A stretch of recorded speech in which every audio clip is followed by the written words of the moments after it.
So I'm guessing you probably came tonight because you understand the essay is a kind of an important part of the college admissions process, right?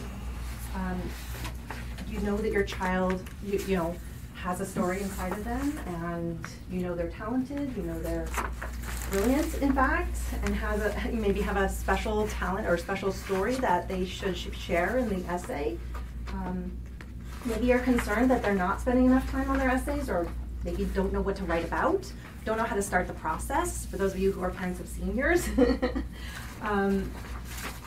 But before we go too far along, I just kind of want to reiterate that the essay is only one part of the college admissions process. That's a 4-year planning process that you want to, obviously, that you're going through in high school.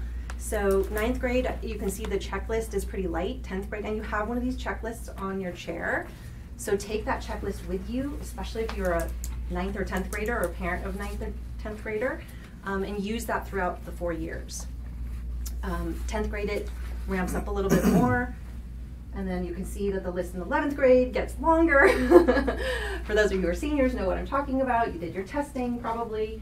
Maybe you're following up on more tests now as seniors in the fall. But then 12th grade, it's showtime. And on top of your activities and your coursework and your testing, there's the college applications and the essays that you're working on. There is a guide, this college admission guide, if you wanted to purchase it, is available on the website. And that really has the comprehensive approach that we take with the work we do. So I kind of want to just touch on a couple of mistakes oftentimes students make when they start the essay writing process. A poorly written essay can be a quick denial. So all that work you did in 9th, 10th, 11th, and then even now in 12th, have great GPA, have a strong test score, involved in lots of activities. If the essay does not communicate who you are well to the admission officers who are reading it, you risk having the admissions officer move on very quickly. So a couple of things that I just want to focus on quickly to give you a sense of what are some of the common mistakes students make. One is procrastination, right? So we all procrastinate a little bit. Maybe some of us are precrastinators or do it too quickly, but we all kind of sometimes struggle with that. If you wait too long to start your writing process, like, oh, I can work on it later. I usually write my essays for school the night before, or maybe a week before is just fine. I'll get to it. That doesn't really work with essay writing, so that can be a big mistake if you procrastinate too long on your writing. The second one common mistake students make is they actually don't answer the prompt. So maybe you're not a procrastinator, but maybe you've written an essay, you've started to do your writing, but you're not understanding what the college is actually asking you. So you're writing a lot on a prompt that isn't actually what they're asking. So that can be a big waste of time too. A third common mistake students make is they have misguided assumptions about the best content. So I find oftentimes students tend to write what they think the colleges want to hear because they want to impress the colleges instead of writing who they are. So that's a really big kind of mistake that students, it's like a trap students fall into because they're so nervous about writing a good essay. The fourth one is they fail to manage their time. So let's just think about it. Does anyone know how many essays are required for Stanford? Not like everyone's applying to Stanford, but does anyone know? They have about 10. That's in addition to the common application. They have little short ones. They have 250 word, and then they have 500 word essays. How much time do you think it would take to write 10 essays? Just some wild guess. How much time just to sit and actually do the essays, right? It's going to take a long time. And then you want to factor in the idea that you want to rewrite those essays.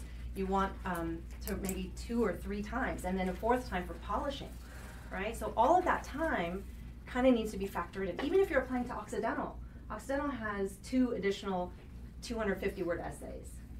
So, you know, no matter where you're applying, there's gonna be a lot of time that you're gonna have to factor in, and you wanna make sure that you're managing that time effectively and proactively so that you're not cramming at the last minute.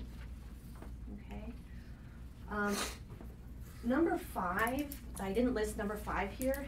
Another big mistake students can make is they don't show their work to anyone. Students should never submit essays without showing it to at least one other person. Okay? That's a really important rule. Students really do need a mentor to guide them through the process. This is a really important moment for them, and the essay is kind of like typifying, or it's like the tip of the iceberg for everything. So to have a mentor who's really committed to your child to go through this essay writing process is really important. So my name is Jenny Umhofer. As Jamie introduced, I have a background in college admissions. I've worked at a variety of different colleges in their admissions offices. And one of the things that I did in the admissions offices is I read applications and would make decisions, and then they would be, the applications would be read by someone else, and then we would discuss the applicant as a committee. So in each admission office, we have, in the United States, we have something called the committee decision process. So that committee, I think, is a really good one. That approach is a really good one, because what it does is allows the admissions office to have checks and balances. We're human beings, and we have different perspectives and different thoughts about an applicant. So, so that's the wonderful thing, is that in the United States, in all of the admissions offices, except for maybe the Cal States, if there's essays, if there's letters of recommendation, if there's other material that admissions officers are considering, then it will be read in a committee.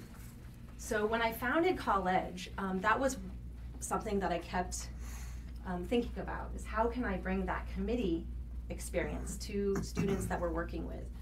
I really wanted students to have, you know, the best quality, you know, feedback on all of their parts, all the parts that they were working on. So I developed a team approach with our services to make sure students have that kind of mock experience, that mock admissions experience. Just to give you a quick kind of peek into essay reading at the different places I worked. Caltech, I read about 500 applications a year. And each application, I would probably spend maybe 20 minutes. Okay, so 500 is a lot to get through, right? And I would look at the, you know, there was multiple essays. Now they have 6 essays, actually 7 if you have a research project you want to upload. And I would look at the letters of recommendation. I would look at all of the parts of the application very carefully, but 20 minutes was about all I would spend, okay? At UCLA, I would read 1,000, and 1,000 is a lot. I honestly don't know how the UC schools are doing it with over 100,000 now. When I was working, there was over 50,000. Anyway, 1,000 applications, you know, tasked to me, I would spend 5 minutes on an application. I just didn't have time. I had to read as fast as I could. And so 5 minutes was what the applicant got in terms of my attention. At Scripps College, on the other end of the spectrum, I would spend about half an hour, sometimes more, on an applicant. There was multiple essays, there were interviews. We had, you know, a lot of students would have interviewed with us, so we'd have the interview write-up. So I may have met the person who's applying, letters of recommendation, the, you know, list of extracurriculars and all of that. And so there are many factors in the Scripps admissions process that we could really be careful about. Our committee discussions were sometimes very heated, and we would disagree, but that process really, I think, was efficient in terms of finding the right fit students. And if we didn't know something, we could actually call the counselor. We would call the parent sometimes if there was a situation that we just needed more information about. So we were very thorough. We had, you know, we were tasked with doing a really good job. And I think we got the right kinds of women, young women, at that school. So that just gives you a kind of a picture of the time that was spent. So is that time spent related to the percentage of, you know, who are admitted? when you look at those numbers, like nothing. Usually, I would say this is a nice. I feel very fortunate that I had 3 totally different places that I worked in, admissions-wise. I think usually at a small liberal arts college and a women's college like Scripps, there's going to be fewer applicants, so there'll be, at a women's college, I think we were about 40% admit rate at that point. They're probably more selective now, but that's pretty typical. The smaller schools are going to be much more careful about who is applying and how they're going to admit that student. I'm not going to talk about this too much right now, but there's something now that admissions officers consider, which is demonstrated interest. Did you visit the campus? Did you do the interview? Have you expressed interest to the admissions office directly? Have you followed up with them? Did you send them a thank you note? Did you open the emails that they sent you? Did you know that colleges track that? Anybody know? I did not know. You did not know that. There you, so now you know. And students don't open emails, right? Students don't use emails. They use text messaging. They're looking at your social media. Everybody knows that, right? Did everyone read about the Harvard situation last spring? Okay. Everybody read about the Irvine situation? There's been a lot in the media lately about just the selectivity rate, the over-enrollment problems, and it's really hard. It's hard on the admissions officers to be effective. And it is all about enrollment. So the more they know that, not in public schools like UCs, but the more the private schools know that you're interested, genuinely interested, and then you reflect that back in your essays, the better. So let's talk a little bit about what colleges want. Why does the essay matter so much?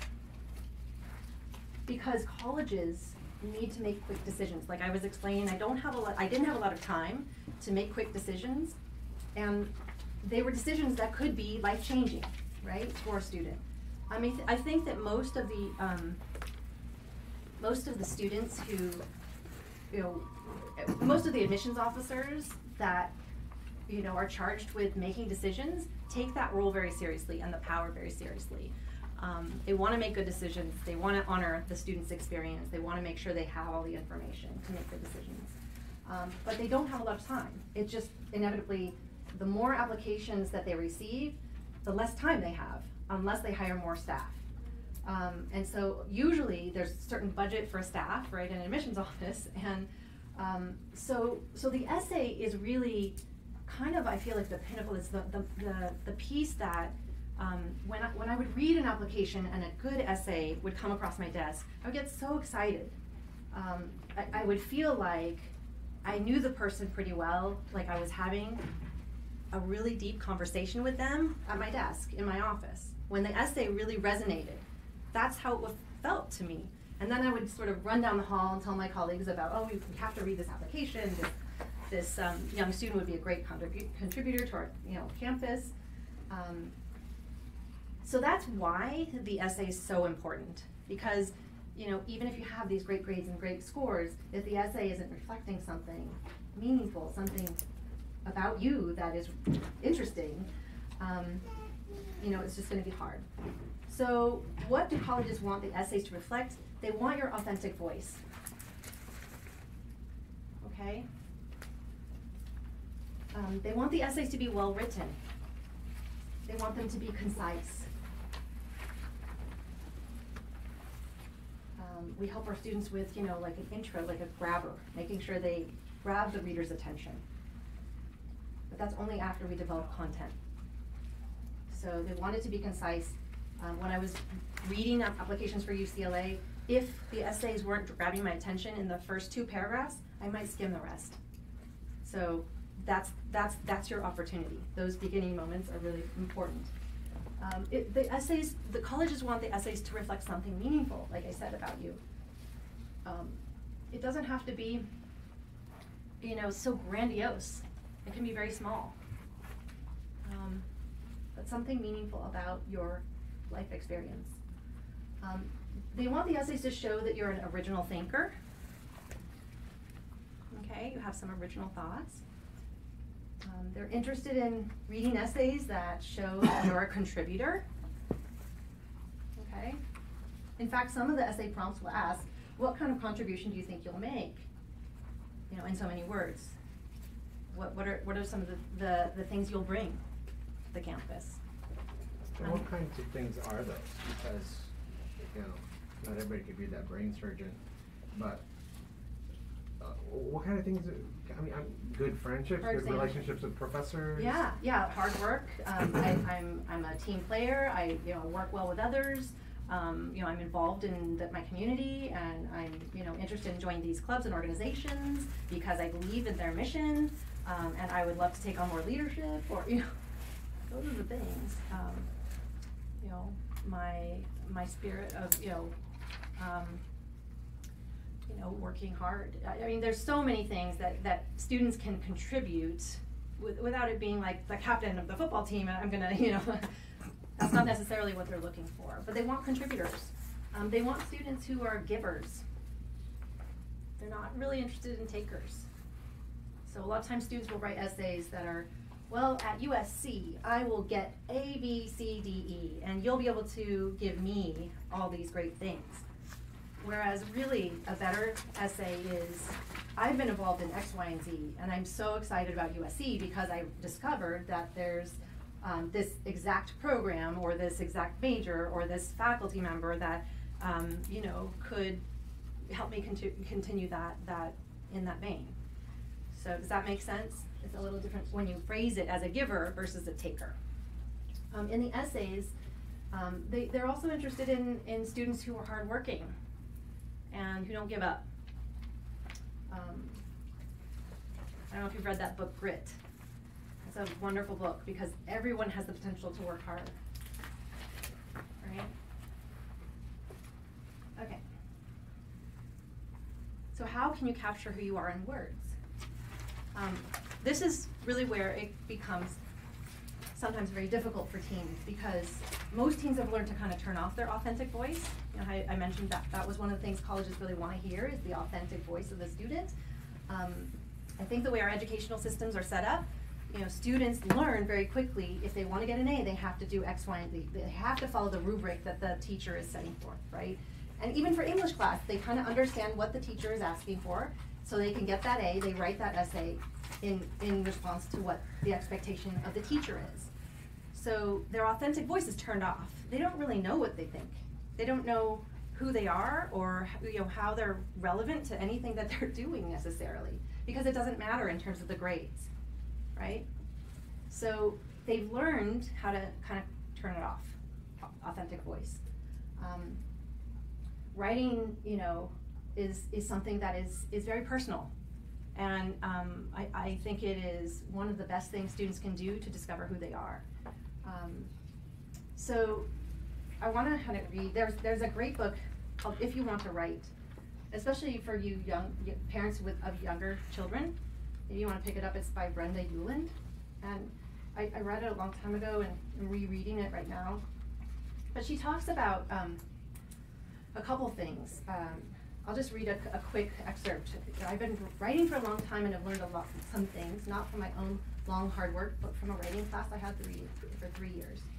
In this class, we are all kinds of people, prosperous and poor, stenographers, housewives, salesmen, cultivated people, little servant girls who had never been to high school, timid people and bold ones, slow and quick ones. This is what I learned, that everybody is talented, original, and has something to say. And it may comfort you to know that the only people you might suspect of not having talent are those who write very easily and glibly and without inhibition or pain, skipping gaily through a novel in a week or so. These are the only ones who did not seem to improve much to go forward. You cannot get much out of them. They give up working presently and drop out. But these too were talented underneath, I am sure of that. It is just that they did not break through the shell of easy glibness to what is true and alive underneath, just as most people must break through the shell of timidity and strain. Everybody is talented because everybody who is human has something to express. Try not expressing anything for 24 hours and see what happens. You'll want to write long letters, draw a picture, or sing, or make a dress, or garden. Number 2, everybody is original if he tells the truth, if he speaks from himself. But it must be from his true self and not from the self he thinks he should be. think that's just really inspiring, and it's kind of my philosophy as we work with students on their essays. So what first steps should your child take to start the process? Most importantly, brainstorming. So I believe brainstorming is best with a mentor, because a mentor can guide them through some of those verbal brainstorming discussions where they're talking through sort of what is the prompt asking and what do they want to say. And especially in those initial stages, the brainstorming is key, because if you don't know what you want to write and you start writing, it can be misguided. So verbalizing the ideas, brainstorming as much as possible, taking time with that is going to be the key to success. At Colledge, we spend a considerable amount of time brainstorming, to the point where it's almost like, I need to write this essay now. And when they do, they're writing what they're supposed to be writing. So there's no question in their minds that this is the direction they need to head. Does that make sense? So brainstorming. Here's some questions that you can use for brainstorming. I think they're really great. First one is, who am I? Talking about who you are with someone at the heart of it. Academic interests or career goals. College admissions officers love, love, love to read about a student's academic interest. You're applying to be a scholar, right, in a college environment. Most students will write about other things, but if you have an academic passion, write about it. Strengths and weaknesses. Okay, so you're human, so you're not perfect. So there are strengths that you have, and there's also weaknesses. And when you talk about weaknesses, you can show your character. Okay. And then another brainstorming question that you can use is, what do I want colleges to know about me? What's the most important thing? A lot of times students are writing about things that they don't share with their friends. Maybe not even with their parents. Once they start to really get into the process, they see that this is an opportunity to share something very real. Okay. So I kind of want to take a look at, you have a handout of the UC essay prompts. They're called personal insight essays now. So the UC, University of California now requires 4 short essays of 350 words each, and you get to pick out of these 8, right, that you have listed here. You're welcome to take those home and brainstorm a little bit. So let's take a look at question number 1. Can somebody read question number 1? You want to read it? Yeah, sure. Describe an example of your leadership experience in which you have positively influenced others, helped resolve disputes, or contributed to group efforts over time. So what would be some of your first thoughts, those of you who are seniors, about things you can write about with this prompt? First thoughts. Something at your school maybe, where you're a leader in your school, like a club, if you're a president of a club, or you've taken on some leadership formally, right? That would be fine to talk about. Maybe it's in athletics, you're a captain of something. Maybe in an arts area, right? Maybe it doesn't have to be academic, because it's where you positively influence others, right? So as long as you're working with others, that's part of your leadership. It could also be leadership within your family, or your community at home, your church, right? So some kids have responsibilities at home, like they take care of a younger sibling, or they're helping their parent who works late out with doing more chores. That's an example of leadership, and that's helping positively influencing others, right? Any other thoughts that anyone has about what you would write about? Yeah. I work with little kids, so I have to settle disputes all the time. Right. Yeah. So you're a mediator? Yeah, most of the time, yeah. So that's a real form of leadership, working with little, how old are they? Well, I work with 5th and 6th graders on Wednesdays, and then on Tuesdays and Thursdays I work with like 1-year-olds. Wow. So that's a very different group too. And so maybe there's one student that you really connected with, or a couple that you can give examples about in your writing. that's a great one for you. How about let's take a look at number 6, question number 6. Can someone read that? Do you want to read this one? Sure. Think about an academic subject that inspires you. Describe how you have furthered this interest inside and or outside of the classroom. Any thoughts on that? How you would answer that? I mean, I know you're only 11th grade, right? Yeah, It's okay. not really sure yet. Yeah, not sure yet. So it could be something in class, since it's asking about academic subject that inspires you. It could be something in class. It could be like when you dissected a frog, or did something that was really interesting scientifically in the classroom, right? Or not scientific, writing wise, or something in the classroom or related to school. It could be something outside of class, like an activity that relates to class. Like you tinker, you take apart the, remote control, and you can't help but just take things apart all the time. And, maybe you're thinking, engineering. So that could relate to something academic. It could also be something that you hope to pursue in college. So you would want to talk a little bit about why or what that looks like. Maybe, but you can also talk about it in the future sense. Okay, so like some examples would be like math. If you're really we have sometimes students that are just really interested in math because it's concrete. It that has a final answer. It has a right answer. So that excites them. I understand that. Writing. A lot of students have a passion for writing. Maybe creative writing or poetry. Maybe they've entered contests. Some students are really interested in languages. They love learning new languages, even if they're not taking it in school. They like to, maybe they travel with their family and they pick up phrases or something like that. Maybe they're interested in politics. We certainly have a lot of interesting things happening in politics. So that could be they read the paper every day, or they're following Newsweek, or they're looking on certain online portals. So there's an endless amount of things that students could be interested in academically. So hopefully it shouldn't be too intimidating. Okay. All right. So let's move on to the Common Application essays. Is anyone going to be applying to Common Application schools? Yeah. So have you started filling out your application? Yeah. How's it going? Good. Okay. Yeah, it's pretty a lot. straightforward. Yeah, It but is it's a lot. straightforward. It's very concrete. It's just nice. Yeah. Good.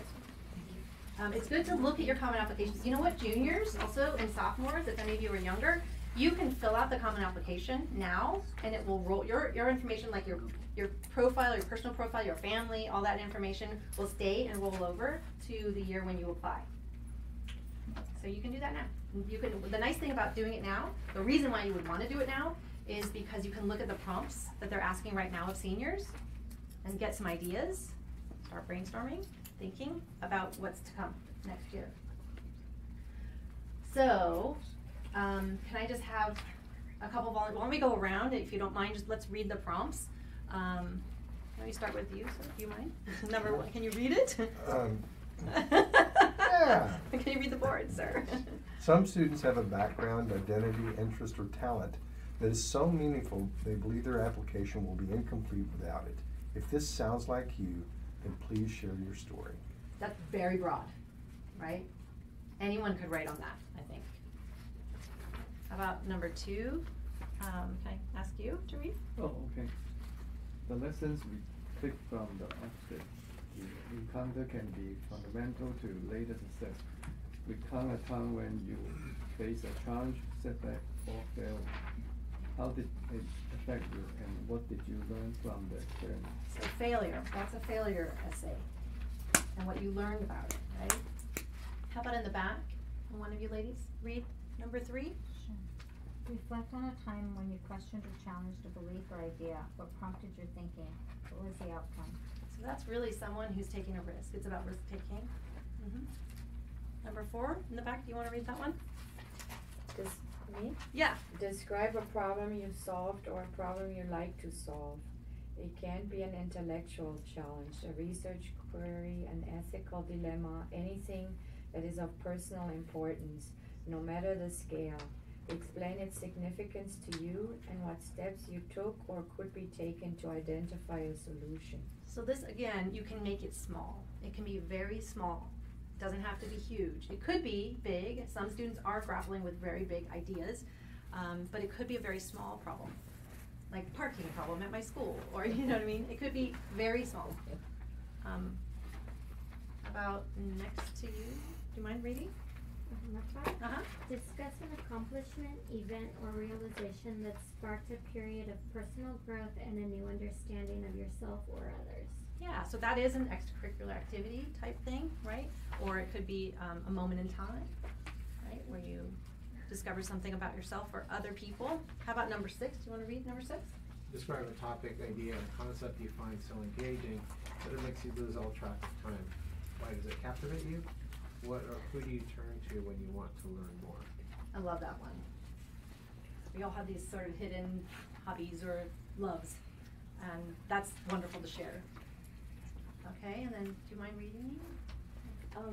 Share an essay on any topic of your choice. It can be one you've already written, one that responds to a different prompt, or one of your own design. So that's super open too. That could have been, yeah, did you want to? Okay, yeah. So that could have been something you wrote for something else altogether. And how many of these do you choose? You just choose one. In the common application, you just choose one. So the common application is a great, like, forum, or it's one application that you can send to multiple schools, right? So one of the requirements is that all schools require at least this essay to be written.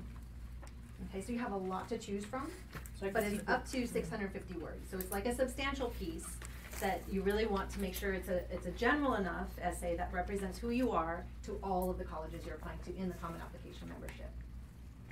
So that will be sent to everyone, right? Okay. But you could see how procrastination really causes a problem just on this. It's just the choosing. You could start down the road. Right? You could start down the road on 5 of them. Right. I mean, before you And usually if you which read one. them, as a student, once you start, if you read them, one will kind of jump out at you, or maybe 2, and you're not sure which one. And if you've been working with us, we usually do a lot of work in the summer.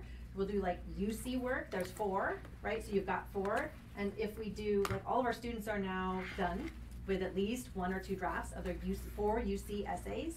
So if you have those, you can usually apply it to one of these. So it's a nice, efficient way to, repurpose. I'm sorry. Yeah. How many of the Common App you're supposed to write on? This is the essay, the main essay for Common App. So you pick one out of these 7, only one. Oh, okay. But in addition to that, each college has what's called supplemental essays.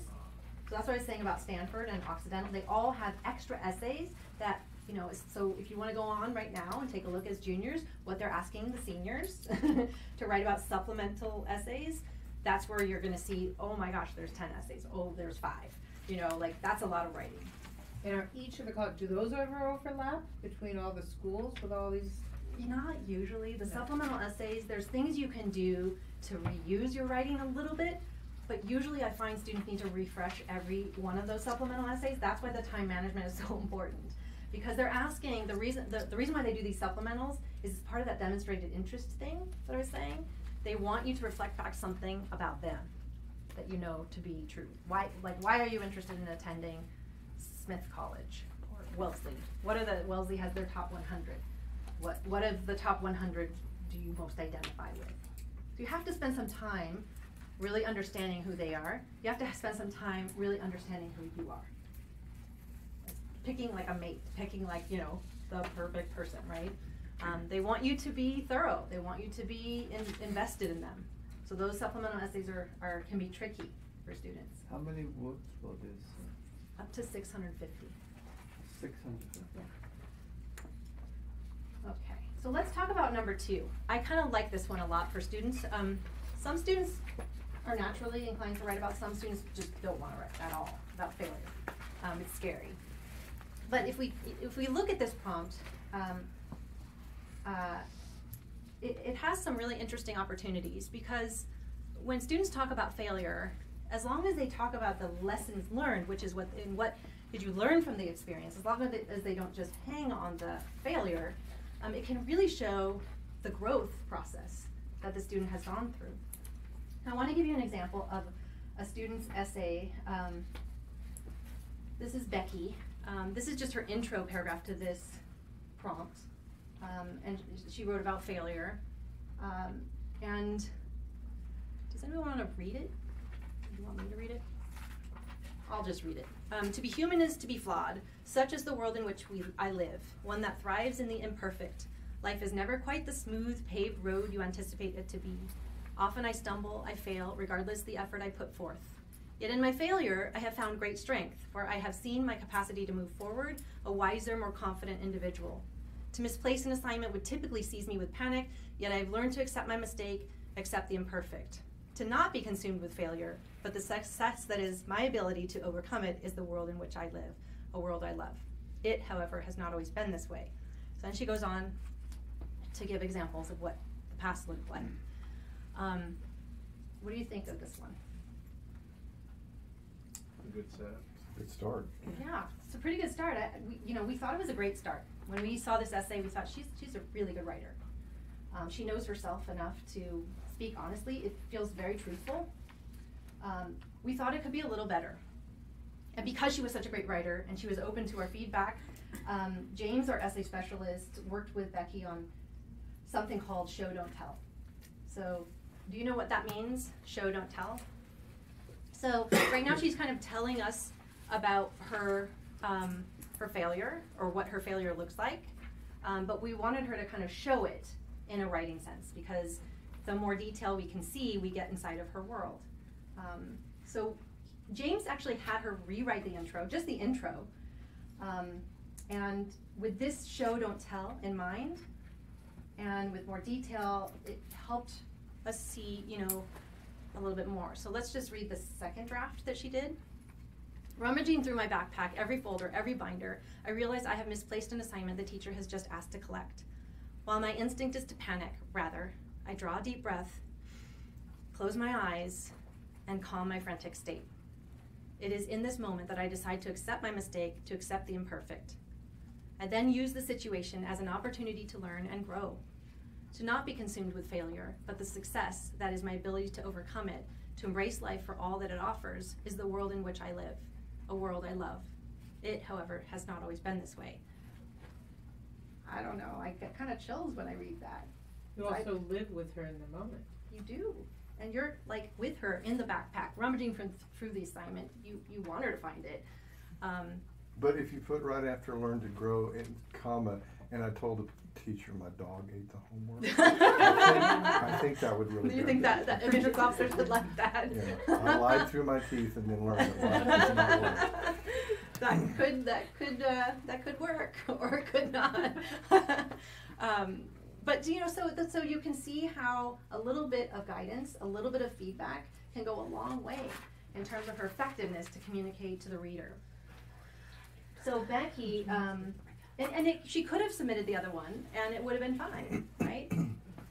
So Becky was really open to our feedback. She was a great student. She ended up going to UCSD, which was a great place for her.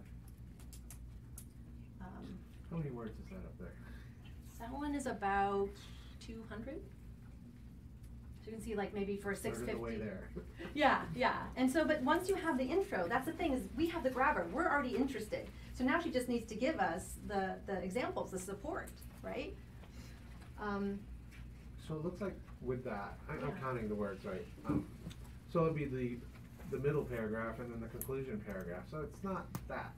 650 is not that. It really is not too bad. Yeah. So but if you haven't done the brainstorming, if you haven't figured out what you're going to say, it's a lot of words of nothing. Like if your brain is empty, it's pretty scary. So so that's why kind of taking those initial steps before you dive in, it's really going to help, right?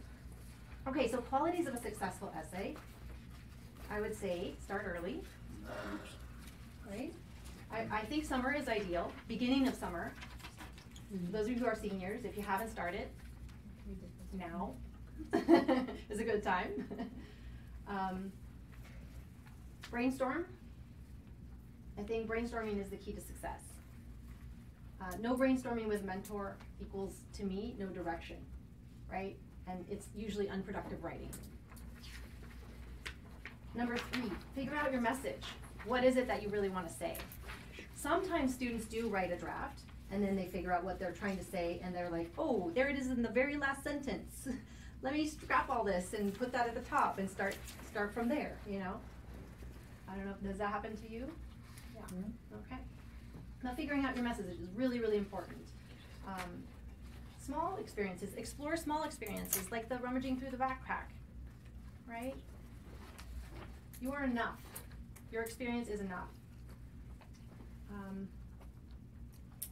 Be yourself. Have the courage to be yourself. Okay, I know everyone feels desperate. They want to get into their top choice school, but if you write from a desperate place, it's going to sound desperate and it's going to sound kind of fake, right? So be yourself. Be strategic. You know, we help students repurpose the essay so that they're not just writing kind of in a bubble each time. That, you know, we look at all of the prompts and we look at how they're asked. You know, what are the things that they're really asking, and maybe they can be reused a little bit. So there's a strategy behind essay writing as well. Revise your essay and manage your time. A lot of times students will write an essay, I'm done. You know, no, you're actually not done. You need to reread it, you need to edit it, you need to look at it closely. That's one of the things that we do is we teach students how to read closely. You know, you're not quite done after the first draft. Usually you want to expect to do four really good drafts, and spend the time dedicated just to that, and then manage that time. Okay. So, obviously, I believe college planning works. I feel like, you know, when I started doing this work one-on-one, I did a lot of pro bono work with South Pasadena High School, and I taught a couple classes, and very quickly I saw how important it is for students to have feedback about the essay, and how having feedback about the college list, and all these pieces that go into the decision, the final decision, are taken into account. So when you have a plan, it really does work. Like I said earlier, what I developed for Colledge was a team approach. And so each student who works with us gets a team lead, and that team lead has college admissions experience like myself. I have 7 different consultants here, and each of us has a very small caseload. So they get a team lead, they get an essay specialist who's going to slow down the process. So my instinct as an owner and as an former admissions officer is to think about outcome and think about how this is going to play out, whereas an essay specialist is going to slow things down. So I don't really want to see the essay until it's further along, because I want the student to have that bubble where they're working with our essay specialist on the brainstorming, all these pieces that, you know, we were talking about. We meet as teams to discuss our students every couple weeks, and we're talking about all the aspects, and we're looking at essays together. So the one-on-one consulting is part of our process, as well as these essay boot camps that we have. One-on-one is with, the student will meet with our essay specialist one-on-one, they'll meet with a team lead one-on-one, they'll meet with me one-on-one, and then they'll also get to come to these essay boot camps. These are kind of what I was talking about earlier, are in the summer usually. We extend them into the fall as well. But in the summer, students can really make a lot of use of their time with essay writing. So the boot camps are half-day intensives where they're coming and they're writing here, and they're getting that immediate feedback from our essay specialists. And so when they come, they're making more progress in that intensive than they would usually writing 5 days at home. So it creates like a really wonderful pressure cooker that students need. And then they're kind of done. They're done with their first drafts at least, maybe even second drafts, done with UC essays before school starts in the fall.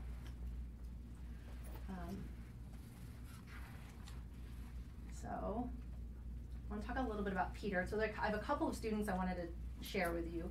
Peter was one of our students who came at the end of the summer.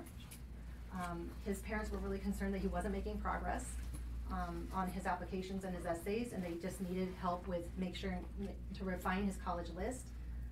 Here's his profile. So you can see his GPA, unweighted 3.8. I think it was like a 4.1. Weighted composite, ACT composite of a 33. Great subject tests in history, literature. AP tests, he's got 5s on 3 tests. This is a real student? This is a real student. This is a real student. This is not his actual name. I changed his name. That's insane. But this is Peter. Major in wants to major in economics. Extracurriculars, he was on the lacrosse team at school, volunteered at a battered women's shelter, lacrosse club team, intern at Wedbush. That was through his dad. Capital Partners, he was part of Christian Athletes, played JV football, yearbook, and a law clerk assistant. And his essays, he wrote about messy handwriting and his passion for economics. I feel like he's a pretty impressive student, but he really was very late in terms of the college list and the essays. And so again, we've got this great profile, right? But what about everything else? So how we worked with Peter when he came to us, we worked quickly, first of all. We got right to work, and we met with him pretty often, very regularly to establish that rapport. We helped him with his college list. He wanted to study economics, so we really focused our research. We do a whole listening phase, and we do our own research to make sure the list is going to match the students' strengths and their best fit. So we do a listening phase, we do a parent questionnaire, and we researched schools on behalf of Peter, where he really would be happy. That he wanted to have a college where he would be intellectually stimulated, where he would have school spirit, athletics. He didn't want to play lacrosse in college necessarily, but he wanted to study abroad programs. So we were taking all these factors into consideration when doing the research. So we ended up presenting a preliminary list, and his list was UCLA, UCSD, UC Santa Barbara, just some UCs, Claremont McKenna College, NYU, Bucknell, Cornell, Syracuse, Villanova, UC Berkeley, Williams, and Colgate. And then in terms of the essay work, so I mentioned he wrote an essay on messy handwriting. So this was kind of why his parents were a little nervous, because his essay was a little bit negative. When we saw it, it kind of showed him as a young kid learning handwriting, wasn't good at it, and his teacher was really harping on him, and he felt like pushed down. And so that essay was something that was really important to him, because it was a moment in his life that he wanted to share with colleges. So we wanted to honor that impulse, but at the same time we wanted to inform him that that might not be the best way to present it. So we helped him to make it positive and show kind of what he learned in that situation, that he's more than messy handwriting, and that his interest went way far beyond that. So he didn't let it define him. That's what the thesis was. And he was really open to our feedback, and wrote a wonderful essay. And then he wrote his other essay on the passion that he had for economics. He had done all this great work as an intern, and had done a lot of reading on economics. And so, that was very compelling as well. We also had him do very specific research assignments. So one of the things that students do is they have a list in their mind. They think, okay, I'll apply to Harvard and Yale and Stanford and UCLA, and they have this list. And maybe sometimes they get hooked into a certain school early on because their parent went there, or because of whatever reason, and then they don't do further research. So they don't really know where they're applying and what kind of experience they would have as a student, right? So our research assignment is very targeted, and it's forcing the student to actually do this deeper research so that they can reflect something meaningful back about the college, right, in their essays. We also helped him with an admission strategy. So because he came late in the game, we didn't recommend the early decision, early action. We recommended regular, which is in January.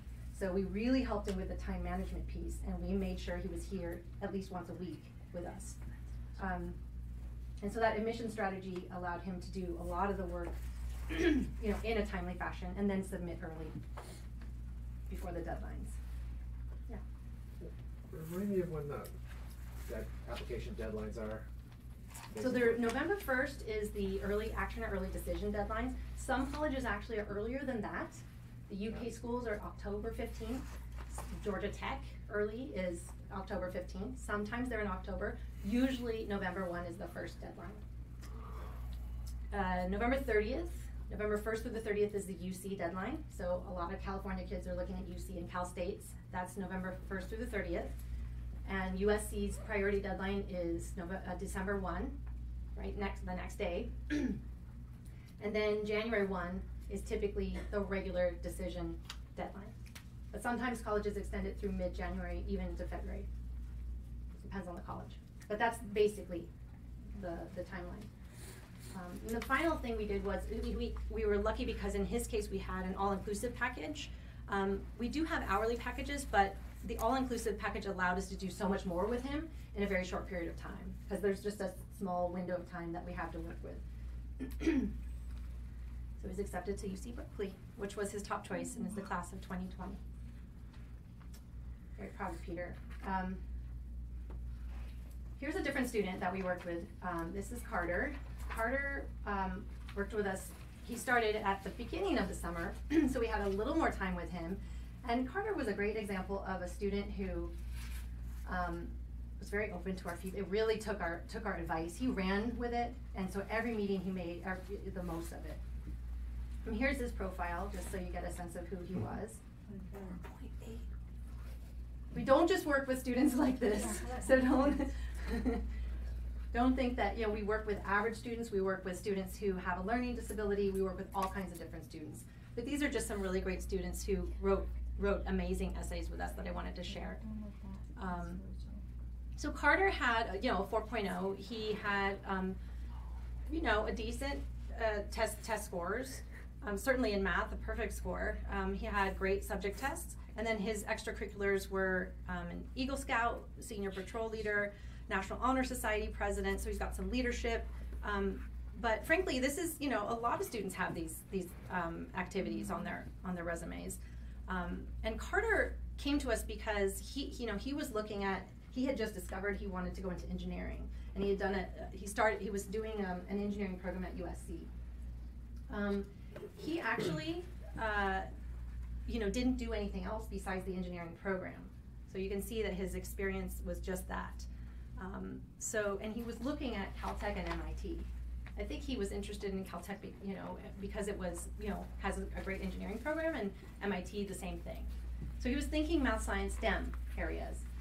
And so when we first started working with him,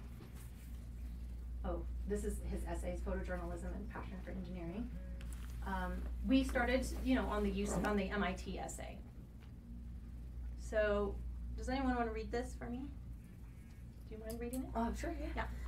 So why don't you read the prompt first and then the essay? Although you may not yet know what you want to major in, which department or program at MIT appeals to you and why? 100 words or fewer. My parents watched from a distance as I crashed model airplanes and automobiles to evaluate their structural integrity. Inspired by my grandfather, who helped me design the McDonnell Douglas MD-11, I was a first grader hungry for knowledge. I aspired to enter the field of engineering, which combines my appreciation for math, interest in mechanics, and delight in resolving issues. The Massachusetts Institute of Technology, School of Engineering Aerospace Engineering Program, Engineering's Aerospace Engineering Program, piques my interest because it links my academic passions with my aerospace engineering aspirations. I yearn to gain a hands-on experience in the field through MIT's Underground Research Opportunities Program, EUROPE, to work with faculty and products. I am captivated by MIT's partnerships with NASA, Boeing, and Lockheed Martin, which supports my dream to follow in the footsteps of my grandfather. I'm intrigued by MIT's academic offerings paired with its research and partnerships in the industry. So what do you think about that essay?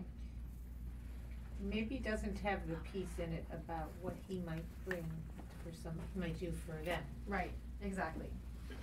Maybe not. But great to tell us that his grandfather, he's in the lineage of people who think about these things, so you've probably got some genes for that. And right. And so he was really kind of focused, you know, honed in on MIT. We actually kind of, as one of the things that we were doing with him, we backed him up a little bit. Because he didn't really have, you know, as a former admissions officer for Caltech, I could see that there were some holes that could potentially come up in admissions decision and admissions committee, which is that he kind of discovered this late in the game. And so we helped him with a fresh draft of MIT. And really, like, for this essay work, what we did was we wanted to condense it. So Leanne was able to really help him edit it down to 100 words. We thought that maybe instead of applying to MIT, he could still apply to MIT, still apply to Caltech, but that, we thought those were long shots. UCs, certainly, he could apply to. But then we kind of thought maybe he would be better suited to an Ivy League school. I don't do this with most students. But actually at an Ivy League school, you can do, the programs in engineering are not quite as intensive or not quite as focused as they are at MIT or Caltech, but you can really, you can grow interdisciplinary-wise, in other areas. So that's kind of how we pitched it to him, and he was open to it. So then he flew to Cornell. He checked it out. That was our choice. That was where we were recommending he look, and he actually was able to get into a meeting with the director of the director of engineering, the admissions engineering, and brought his resume. We coached him on sort of what to say and how he was going to present himself and talk about his background and what he was interested in studying. And the meeting was so well received by the director that the director said, if you decide to apply early, please let me know. Wow. So it was all of those kind of pieces of rethinking throughout the summer as we were doing the writing that ended up with this sort of, almost like switching gears. And so he ended up applying early. I talk a little bit about how we worked with him. I talked about the college list, the visit strategy, the interview prep, and then the essay work, and then an early admission plan. So in his case, we really thought about that. Early decision means that you're definitely going to that school. That it's a legally binding agreement that you're making with that college. So if he was accepted, he would have to attend, right? So we really thought about that with him and his parents, and he decided to go ahead and do that, the early admissions plan. So he reached out to the director, and we were doing the all-inclusive package again with him, and he was accepted to Cornell. So we're exceedingly proud of him. He ended up going into a broader-based engineering program than he originally thought he would want, but he's so much happier now because he's exposed to so many different areas, and also the different kinds of students that are on the Cornell campus are inspiring him in other ways. A lot of times students have a certain idea of what they want to do in junior year, senior year of high school, and I think that's great. If they do, that's great. But a lot of times students change their major, they change their mind when they get to college, so that's something that we can kind of help to unpack, before they get there. Is there a potential change, or is there a potential area that you could want to explore in college? You have a question? Yeah. I have two questions. One is, so would you say part of the work you did with him was to identify a school he hadn't even thought about? Yes, exactly. That's exactly what we did. And that is where our time and efforts come into play. We're not just, meeting, looking at the list, looking at a draft of the essay. Okay, you're good to go. I know a lot of test prep companies, they'll have a college counselor or whatever, and that's what they're doing, but usually that's not enough. Because fit has to do with when admissions officers get an application, it has to do with who you are, has to do with how you reflect who they are, and it's obvious to them when they read your application that you're the right person, right? And a lot goes into that. Right now there's a research study that's in the United States. I think there's 27% of students who are going to college in their first year are not happy. They are dropping out or they're coming home. It's a lot of students, in my opinion, that are not going to the right school. Sometimes there's unexpected circumstances that come up, but that seems like a lot of students that maybe didn't think about that this would be the right fit. It's not about getting in, right? It's about thriving. It's about being happy, right? It's about really getting what you think you need to get out of this college experience. It's very expensive to go to college, right? So it's an expensive mistake. Yeah. The other question is, we went to visit a number of schools this summer where they talked about how you don't have to declare your major early, or you can switch, or you can and the average people switch their major 2.5 times a year in a given college experience. Yeah. And so here you're on one hand having kids who are writing, I want to be an engineer, I want not only to be an engineer, I want to design airplanes or And so it seems like, what do you do when kids don't know, or should they, is it not good for them to necessarily know, cause maybe that isn't what they're going to do? Right, and sometimes they have no idea what they want to study. I would say a good 40 to 50% of the students in high school don't know what they want to study. Mhm. And a lot of colleges know that. Mhm. Cornell is not one of them. That's not one of them. I mean, they know that, but they don't really, they're not interested in those students. Many colleges are. And so kind of figuring out which ones are the best fit in that sense is important too. But, you know, that would be a student who I would really encourage to write about themselves, what they do know about themselves, right? And what their thoughts are about scholarly work in college. You know, I mean, there's probably something they're doing that they do enjoy outside of the classroom, in the classroom. So, and we also do, in the whole listening phase, we do a personality assessment. The personality assessment can give us a lot of information about potential career paths that the student can take, and then we can kind of work backwards into the majors that would be great potential majors for those careers. And sometimes when they do the personality assessment, that's based on their brain. That's not based on, you know, their hopes and their dreams necessarily. That's based on how they're made. So we can have that information as a key place to start the conversation. And we do that with our juniors too. Okay, so keep calm. You know your child is talented. You know they have special gifts. They may or may not, those special gifts may not have made it onto the essay yet. You care about their future. And you know how important the college essay can be in the admissions decisions. So this process doesn't have to be painful. We've helped hundreds of students through this process. We really can help your child write their way into college. That's what I believe. So, in the back of that little notebook is my card. Feel free to reach out to me, and if you want to talk to Jamie, you can. Thank you so much. Thank you. Good to see you.